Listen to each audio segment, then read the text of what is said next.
Hello students, आज जो problem solve करने वाले हैं उसको मैं यहाँ लिखा हूँ, एक बार पढ़ लेते हैं। क्या लिखा है बताना। 50 kilogram N2 and 10 kilogram H2 are mixed to produce NH3।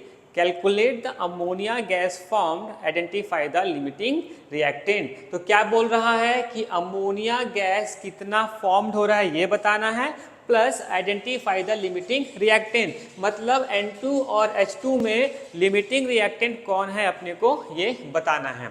तो पहले तो ये समझो कि लिमिटिंग रिएक्टेंट होता क्या है। वो रिएक्टेंट जो किसी केमिकल रिएक्शन में कंप्लीटली कंज्यूम्ड हो जाता है उसे हम क्या कहते हैं, लिमिटिंग रिएक्टेंट या फिर लिमिटिंग रिएजेंट। दोनों टर्म बुक में यूज किया, एक बार देख लेना। क्या बोल रहा हूं, किसी केमिकल रिएक्शन पे वो रिएक्टेंट जो कंप्लीटली खत्म हो जाता है, मतलब प्रोडक्ट बनते टाइम बनने के बाद मेरे पास दोनों में से जो रिएक्टेंट कंप्लीटली खत्म हो जाएगा उसे हम क्या कहेंगे, लिमिटिंग रिएजेंट कहेंगे। ठीक है, एक छोटा सा एग्जांपल को जो समझाता हूँ शायद क्लियर हो जाए।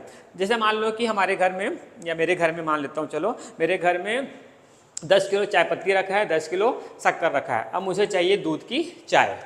क्या कर रहा हूँ मैं, मेरे को दूध की चाय चाहिए जहाँ पर 10 किलो चाय पत्ती, 10 किलो शक्कर और बहुत सारा पानी रखा हुआ है, टंकी भरा पानी है। अब मुझे क्या बनाना है, दूध की चाय बनाना है। मगर मैं देखा फ्रिज में क्या सिर्फ 1 लीटर दूध रखा हुआ है। ठीक है, अब बताओ दूध का जो चाय मैं बना रहा हूँ कितने कप चाय बनेगा वो कौन डिसाइड करेगा? शक्कर डिसाइड करेगा? चाय पत्ती डिसाइड करेगा? नहीं, कौन डिसाइड करेगा? 1 लीटर दूध डिसाइड करेगा कि मैं कितने कप चाय बना सकता हूँ। उतने कप चाय बनने के बाद शक्कर बच गया, चाय पत्ती बच गया, उससे मुझे क्या लेना है, पूछा तो लिमिटिंग रिएक्टेंट है। तो यहाँ पर दूध डिसाइड कर रहा है कि मैं कितने कप चाय बना सकता हूँ। वैसे ही किसी केमिकल रिएक्शन में एक लिमिटिंग रिएक्टेंट ही डिसाइड करता है कि कितना प्रोडक्ट बनेगा। पक्का? तो चलो देखते हैं यहाँ पर प्रॉब्लम को सॉल्व करके कि कौन लिमिटिंग रिएक्टेंट है और कितना अमोनिया बन रहा है। तो सबसे पहले हम लोग इसका क्या कर लेते हैं, रिएक्शन लिख देते हैं जो कि मैं पहले से बैलेंस्ड है। बैलेंस करना तो आता होगा। बताओ N2 का मोलार मास कितना है, 28 ग्राम। यहाँ पर कितना होगा, 6 ग्राम, और ये हो जाएगा 34 ग्राम। अब देखो क्वेश्चन में कितना दिया है, किलोग्राम पे दिया है, ये ग्राम पे है, तो मैं इसको क्या कर देता हूँ, किलोग्राम ग्राम में कन्वर्ट कर देता हूँ। तो कितना आ जाएगा बताना, ये हो जाएगा 50,000 ग्राम, और ये दिया 10 ना, तो ये हो जाएगा 10,000 ग्राम। ये मुझे निकालना है ना।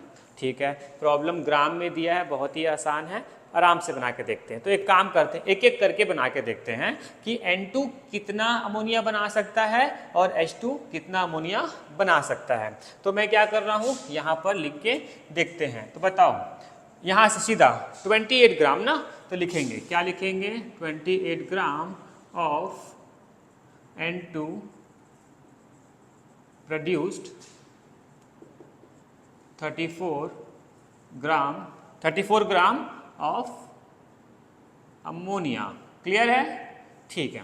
अब बताओ 28 ग्राम 34 ग्राम ऑफ अमोनिया बना रहा है, मुझे बनाना कितने का है, मुझे बनाना है 50,000 ग्राम से बनाना है। तो क्या लिखेंगे, 50,000 gram of N2 will produced, कितना हो जाएगा, 34/28 इंटू 50,000। सॉल्व करोगे तो आएगा 60,714 ग्राम में आ रहा है ना। तो चलो इसको कन्वर्ट कर देते हैं किसमें, किलोग्राम में। 7.714 किलोग्राम, मतलब 28 gram of N2 34 gram NH3 बना रहा है या अमोनिया बना रहा है। तो 50,000 ग्राम कितना बनाएगा, 60 किलो बना रहा है। सोचो 50,000 ग्राम कितना बना रहा है, 60 किलो बना रहा है अमोनिया। तो चलो चेक करते हैं कि H2 कितना बना रहा होगा। तो क्या लिखेंगे बताओ, H2 कितना है, 6 ग्राम। 6 ग्राम ऑफ H2 कितना बना रहा है, 34 ग्राम ऑफ अमोनिया बना रहा है। लिख के देखे, 6 ग्राम ऑफ H2 क्या कर रहा है, produced 34 gram of ammonia.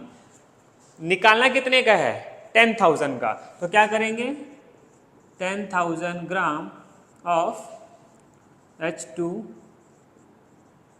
will produced कितना होगा 34/6 इंटू 10,000। ठीक है, ये 10,000 है ना, ठीक है 10,000। इसको सॉल्व करोगे तो आंसर आएगा 5667 ग्राम या फिर 56.67 किलोग्राम। अब यहाँ पर ध्यान से देखना, कुछ नहीं करना, दोनों को कंपेयर करना, जिसकी वैल्यू कम होगी वही हमारा आंसर होगा। तो बताओ जो N2 है वो 60 किलोग्राम का अमोनिया बना रहा है और जो H2 है वो 56 किलोग्राम का अमोनिया बना रहा है, मतलब यहाँ पर अमोनिया लिमिटिंग रिएक्टेंट होगा। पक्का? तो लिमिटिंग रिएक्टेंट कौन हो गया? सॉरी H2 ना, ठीक है। तो कौन होगा? H2 मेरा लिमिटिंग रिएक्टेंट होगा। आंसर तो आ गया। अब सवाल ये है कि प्रोड्यूस्ड कितना हो रहा है?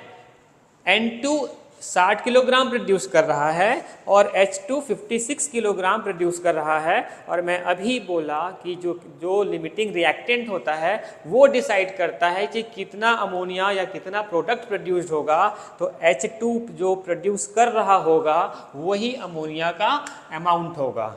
पक्का? तो मेरे पास आंसर क्या आया? आंसर लिमिटिंग रिएजेंट या लिमिटिंग रिएक्टेंट कौन हुआ? H2। और अमोनिया जो फॉर्म्ड हुआ है वो कितना हुआ है? 56.67 किलोग्राम। ये हुआ आंसर। ठीक है, बहुत ही आसान था। क्यों? क्योंकि ग्राम से ग्राम हम लोग बना रहे थे। मैं चाह रहा हूं कि इस प्रॉब्लम को थोड़ा सा और बड़ा करें और मोल पे सॉल्व करें। ठीक है, इस वीडियो पे अगर आए हो तो सीख के जाओ। सिर्फ इसको सॉल्व कर लेना बहुत बड़ी चीज़ नहीं है। मैं चाह रहा हूं कि जब यहाँ पर आए हो तो सब तरीके के प्रॉब्लम को सॉल्व करो। मैं इसको अब मोल के फॉर्म पे सॉल्व करूँगा। थोड़ा लेंदी होगा, मैं ये नहीं बोल रहा हूँ कि आसान होगा। ये तो बहुत ही आसान था, 2 बार यूनिटरी मेथड लगाया और बन गया। मगर जब हम लोग मोल पे जाएंगे ना तो प्रॉब्लम आएगा। मैं वो इसलिए सिखा रहा हूँ कि कई बार सीधे मोल पूछ देता है, तब कैसे करोगे? ग्राम में दिया है, ग्राम में बना लिए, कोई दिक्कत नहीं है। मोल में देगा, मोल में बना लेंगे, कोई दिक्कत नहीं है। लेकिन जब ग्राम और मोल का कॉम्बिनेशन आ जाएगा तो कैसे करोगे? तो मैं क्या करता हूँ, ग्राम में बनाना सिखा दिया, अब मोल में बनाना सिखा रहा हूँ। उसके बाद हो सके तो मैं और भी ऐसे कुछ प्रॉब्लम्स लेके आऊँगा जहाँ पर ग्राम और मोल दोनों दिया रहेगा। ठीक है, इसका स्क्रीनशॉट ले लो, मैं जगह बना लेता हूँ। उसके बाद हम लोग मोल का प्रॉब्लम मोल के थ्रू इसको सॉल्व करेंगे। ठीक है, चलो सेम प्रॉब्लम को हम लोग मोल से बना के देखते हैं ना। तो देखो क्या हो गया, क्या यहाँ मैं लिख सकता हूँ 1 मोल ऑफ N2 क्या कर रहा है, 3 मोल ऑफ H2 से रिएक्ट करके हमें क्या कर रहा है, 2 मोल ऑफ अमोनिया दे रहा है। अब सोचो मेरे पास क्या है, 50 किलोग्राम और 10 किलोग्राम H2 है, ये ग्राम में दिया हुआ है। तो हमें पहले क्या करना पड़ेगा, इन लोगों को मोल में कन्वर्ट करना पड़ेगा। ये जो 1 मोल है ना ये 28 ग्राम के लिए है, ये जो 3 मोल है ना ये 6 ग्राम के लिए है, और ये जो 2 मोल है ये 34 ग्राम के लिए है। मगर पूछा किस में है, 5000 या 50 किलोग्राम और 10 किलोग्राम के बारे में बात हो रही है। तो क्या करें, पहले हमें क्या करना पड़ेगा, N2 और H2 का मोल निकालना पड़ेगा। तो क्या लिखेंगे बताओ, मोल्स ऑफ N2, फॉर्मूला क्या होता है, given mass by molar mass. Given mass कितना है 50,000 ना, क्योंकि किलोग्राम में दिया तो ग्राम में कन्वर्ट कर देते हैं। 50,000 ग्राम। मोलार मास कितना है N2 का 28। इसको सॉल्व करोगे तो आंसर आएगा 1785.7 मोल आएगा। ठीक है, चलो अब आगे निकालते हैं किसका, moles of H2। Given mass कितना है 10,000, मोलार मास कितना है 2, तो कितना आ जाएगा 5000 मोल। पक्का? तो चलो थोड़ा सा जगह बना लेते हैं। यहाँ पर देखो N2 कितना बना रहा है 1785.7 मोल, और 3H2 कितना बना रहा है 5000 मोल। और ये कितना बनाएगा मुझे ये पता करना है। पक्का ना? तो देखो यहाँ से मुझे एक स्टेटमेंट हम लोग बना सकते हैं जो कि आसान होगा। चलो देखते हैं स्टेटमेंट कैसे बनेगा।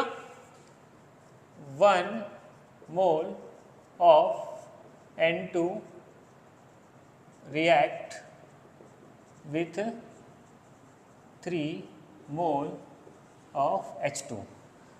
ठीक है, देखो 1 मोल जो है वो 3 मोल H2 से रिएक्ट कर रहा है, तो इतना मोल कितना से करेगा? ठीक है, तो क्या करेंगे, 1785.7 mole of N2 will react with कितना होगा, 3 इंटू 1785.7 मल्टीप्लाई करोगे तो आंसर आएगा 5356 मोल। कितना आएगा, 53 है ना, ये आ गया, ठीक है, 5356 मोल, सही है।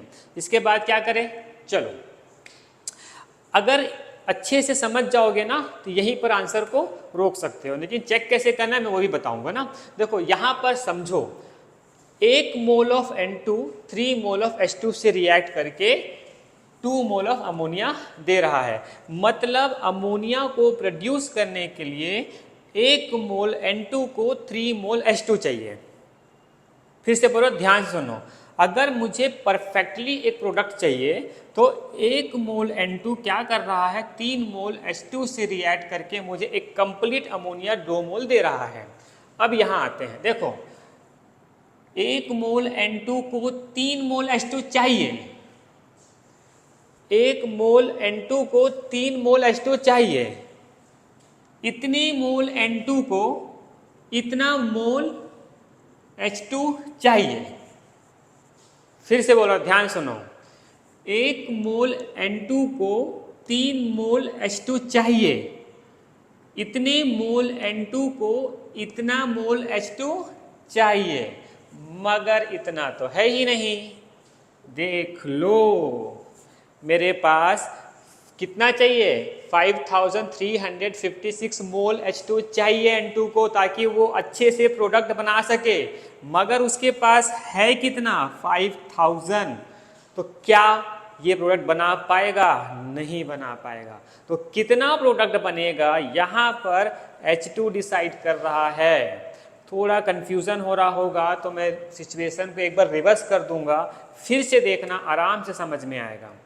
पक्का ना, क्लियर है? फिर से सोचो, आराम से देखो, चीज़ें को लोग लेंदी कर देते हैं, लेंदी करने की जरूरत है ही नहीं।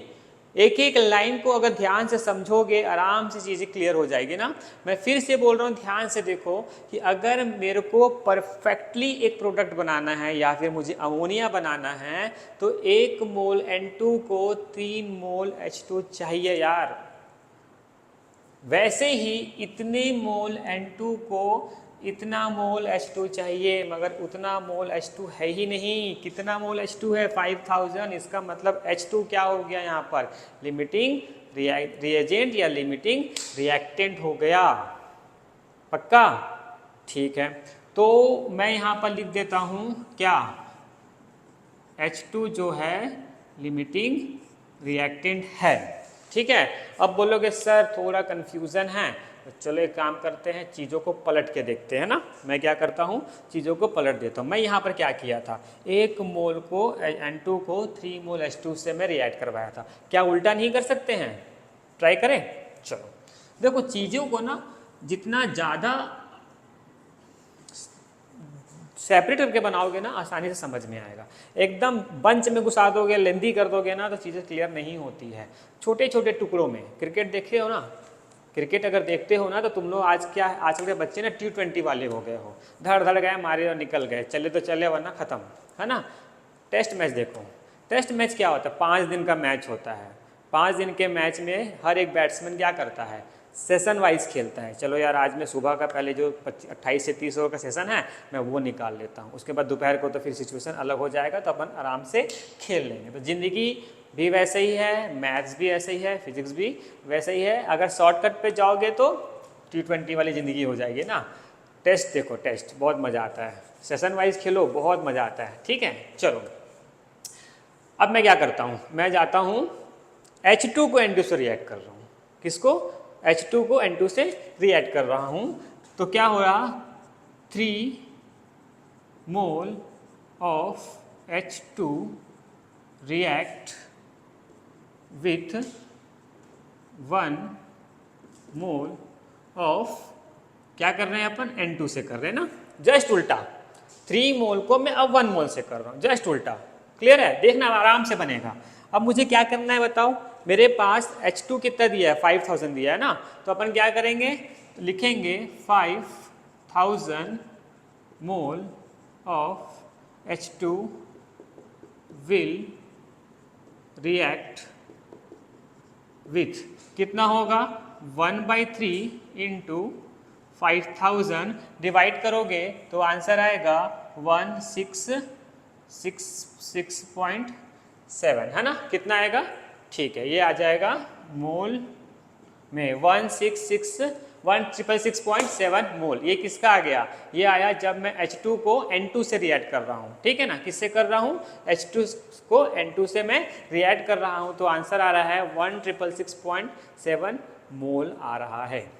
ठीक है, अब फिर से सोचो, कोई दिक्कत नहीं। देखो 3 मोल H2 को अमोनिया बनाने के लिए 1 मोल N2 चाहिए। पक्का? ठीक है, 3 मोल H2 को अमोनिया बनाने के लिए 1 मोल N2 चाहिए। 5000 मोल H2 को अमोनिया बनाने के लिए इतना N2 चाहिए। 5000 मोल H2 को अमोनिया बनाने के लिए इतना N2 चाहिए। N2 हमारे पास कितना है? चेक करें, देख लो। मेरे पास इतना N2 है, मतलब मेरे पास N2 ज़्यादा है। जितना मुझे ज़रूरत है उससे ज़्यादा है। 1 लीटर दूध था, शक्कर ज़्यादा था, चाय पत्ती ज़्यादा था, तो क्या फ़र्क पड़ा? कुछ फ़र्क नहीं पड़ा ना। 1 लीटर दूध ही डिसाइड किया कि कितना कप चाय बनेगा। वैसे ही जितना मुझे चाहिए उससे ज़्यादा है मेरे पास, मतलब N2 यहाँ पर एक्सेस रिएजेंट है। जो ज़्यादा होता है उसको अपन एक्सेस रिएजेंट बोलते हैं। तो बताओ, वापस से समझ में आ गया कि H2 क्या हो गया? लिमिटिंग रिएजेंट हो गया। ये समझाने के लिए था। दोनों में से कोई एक मेथड यूज़ करोगे एग्जाम में, या तो इसको इससे रिएक्ट करो या तो इसको इससे रिएक्ट करो। मैं दोनों इसलिए बना कर दिखाया कि चीज़ें अपने आप क्लियर हो जाए कि डिफरेंस क्या है। पक्का ना? एक में ज़्यादा आ रहा है और एक में कम आ रहा है, तो कैसे डिफ्रेंशिएट करोगे? ठीक है, देखो ये इसको ना मैं चाहता तो जल्दी स्टेटमेंट लिख के समझा के छोड़ देता। मैं इतने देर से क्यों बोल रहा हूँ? लिमिटिंग रिएजेंट बहुत सारे बच्चों को समझ में नहीं आता है, बहुत सारे बच्चों को समझ में नहीं आता है। मेरी क्लास में मैं खुद परेशान हो जाता हूँ, एक जाके बताना पड़ता है, यार ऐसे नहीं होगा, ऐसे होगा, ऐसा नहीं होगा, ऐसे होगा। क्लियर है? चलो स्टार्ट करते हैं। तो अब सवाल क्या है? मुझे पता चल गया कि लिमिटिंग रिएजेंट कौन है, लेकिन प्रॉब्लम क्या है? अमोनिया कितना बन रहा है ये बताना है, ग्राम में बताना है, मोल में नहीं बताना है ना? तो पहले चलो, अगर मोल में पूछेगा तो मोल निकाल लेते हैं, ग्राम में पूछेगा तो ग्राम निकाल लेंगे। तो मैं दोनों बना रहा हूँ, दोनों।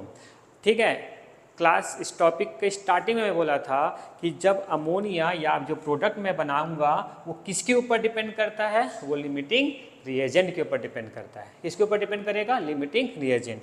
तो यहाँ पर H2 और N2 में H2 लिमिटिंग रिएजेंट है, तो उसका मोल डिसाइड करेगा ना कि कितना मोल मेरे पास अमोनिया बनेगा। श्योर हो ना? पक्का? N2 को निकाल दे मैदान से बाहर, अब उसका कोई रोल नहीं है। हमारे पास कौन आ गया? H2। H2 डिसाइड करेगा कि कितना अमोनिया बनेगा, लेकिन H2 मेरे पास मोल पे है, तो अमोनिया भी किस में बनाना है? मोल पे। फिर चेक कर लेंगे कि उसको अपन ग्राम में कैसे कन्वर्ट करना है। पक्का ना? चलो स्टार्ट करते हैं। तो मैं क्या कर रहा हूँ, देखते हैं। अब जोड़ी पकड़ लो इन दोनों का कैसे बनाएगा बताना। मैं लिख देता हूँ 3 mole of H2। 3 mole of H2 क्या कर रहा है? produced 2 mole of ammonia. ठीक है, समझ रहे हो? 3 mole of H2 produced 2 mole of ammonia, मेरे पास कितना मोल H2 है, ढूंढो ढूंढो ढूंढो ढूंढो, H2 कहाँ पर है, H2 है 5000 ना, 5000 हमारे पास। तो कैसे करेंगे, H2 है ना, पक्का पक्का पक्का पक्का 5000, तो क्या लिखेंगे बताओ, 5000 मोल ऑफ H2 क्या करेगा, 2/3 इंटू 5000 डिवाइड करने से मुझे क्या मिलेगा, पहले तो देखते हैं, ये 10,000 हो जाएगा ना, 10,000 अपॉन पे 3 है, डिवाइड करने से मुझे क्या मिलेगा, 3 1 जा 3 3 जा ना 6, कितना मिलेगा, 3 3 जा 9 ना, चलो 3 3 3 और 3.34 मोल मिलेगा। ठीक है, थोड़ा छोटा हो जा रहा है क्या, 3 3 3 3 कभी ख़त्म नहीं होगा ना ये, पक्का। चलो कितना मिल गया, 3333.34 मोल मिल गया, मतलब मेरे को इतना मोल मिलेगा। क्या समझ में आया, 3 मोल H2 क्या कर सकता है, इतना मोल अमोनिया बना सकता है, पक्का। ठीक है, क्या पूछा है, अमोनिया गैस फॉर्म्ड, हम लोग निकाल लिए मोल पे, ग्राम पे निकाल के देखें। ठीक है, चलो क्या होता है, फॉर्मूला याद है, moles of ammonia, same formula ना, क्या था कि number of moles equal to given mass upon पे मोलार मास, तो मोल्स ऑफ अमोनिया क्या करेंगे, given mass by molar mass. Moles of ammonia में कितना निकाला हूँ, मैं निकाला हूँ 3333.34, गिवन मास जो मुझे निकालना है, मोलार मास कितना होगा 17, 34 मत कर देना ना, 34 तो अपन 2 लगा था इसलिए 34 था ना, तो मोलार मास एक्चुअल में कितना होता है 17, तो यहाँ से x की वैल्यू जाएंगे 3.34 इंटू 17, मल्टीप्लाई करोगे 5667 ग्राम में आएगा। ठीक है, या फिर 56.67 किलोग्राम। ग्राम वाला जो सॉल्व किए थे वो और इसके आंसर को मिला लो। मोल वाला इतना लंबा इसलिए गया क्योंकि मैं एक ही लाइन को 8-10 बार बोल दिया था। ठीक है, हंसी भी आ रहा होगा कि ये क्या बक रहा है, काम चला लो। ठीक है, थैंक यू।